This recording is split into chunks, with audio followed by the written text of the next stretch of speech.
responsibilidad. Noong tumatanda, ay mas naging nakakabahala. Batid ko na nagka-drug siya.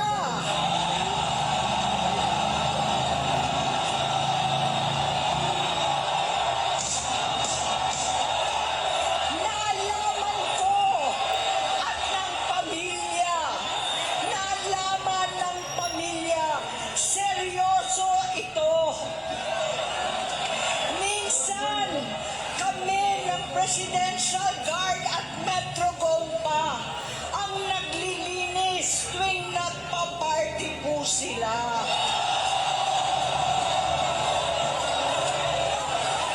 Nabuhay kaming magkakapatid sa ibang bansa.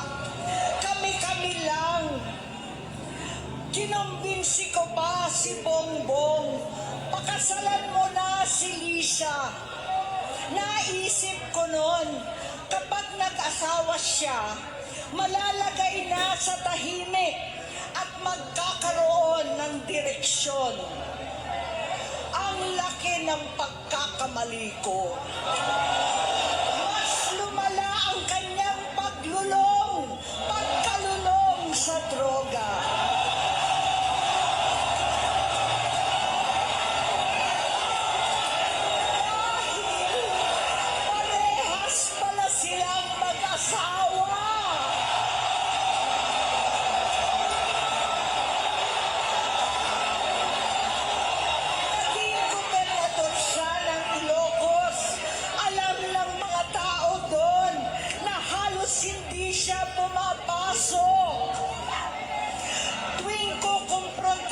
Siya ay nagsasabi siyang magbabago na siya, aalisin na niya ang bisyo.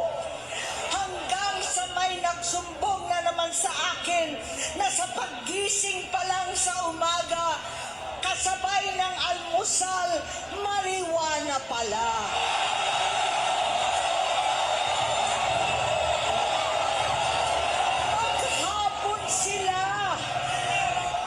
Sila nagiinuman at gumagamit ng cocaine. Kasama ng asawa at barkada. Tulad ng ama ko, kinastigo ko ang mga barkada niya.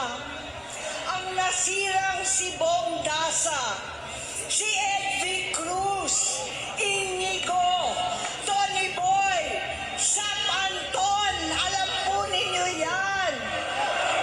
Paano nagre-resign na sa takot ang mga pulis nila at staff dahil sa lumalalang bisyo.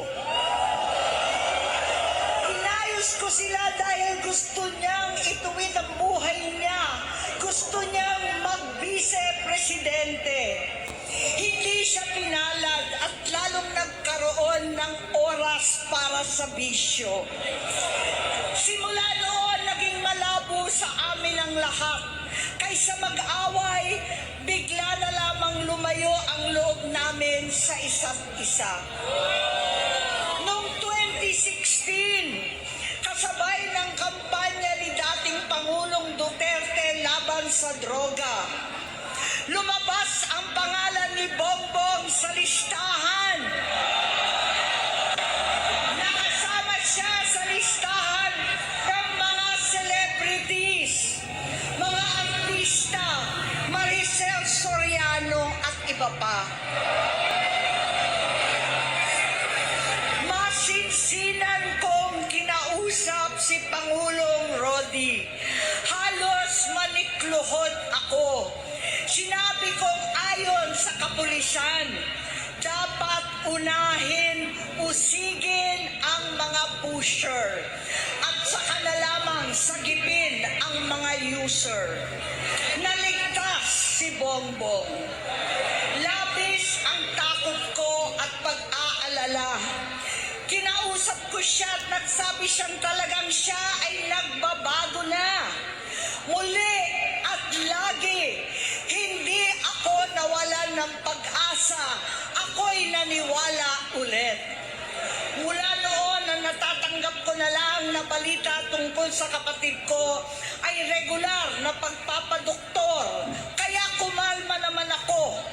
Inisip ko, totoo, dahil naopera na ang tuhod niya sa gout. Siguro, totoo na ito.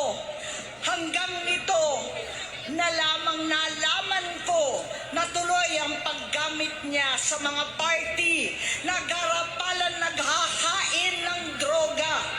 Pinagmamalaki pa ng mag-asawang kayang-kaya nila ang microdosing ng cocaine. Hati-hatiin daw para 4 na beses sa isang araw. Hindi mabibisto. Ang pagpapadoktor, pinalabas nilang pag-stem cell. Nagpapalit daw ng dugo, nagpapa-blood transfusion. Kayang-kaya raw, hindi ko maintindihan ang pinagsasabi. Noong 2021, kahit papano, nagkikita kami at nagkakausap. Sumumpa siya sa akin, talagang hinintunan niya. Naniwala ako kasi sabi niya gusto niyang tumakbo. Ang sabi ko, tutulong ako sa abot ng aking makakaya. Ipinakilala ko si Bongbong kay Inday. Naging magkatandem sila. Pagkatapos noon ay biglang hindi na niya ako ulit kilala. Kahit si Inday, nagtataka, bigla ako na itsapwera. Kahit ganon, nangampanya pa ako para sa kanya, kahit si Inday na lang ang aking nakakausap.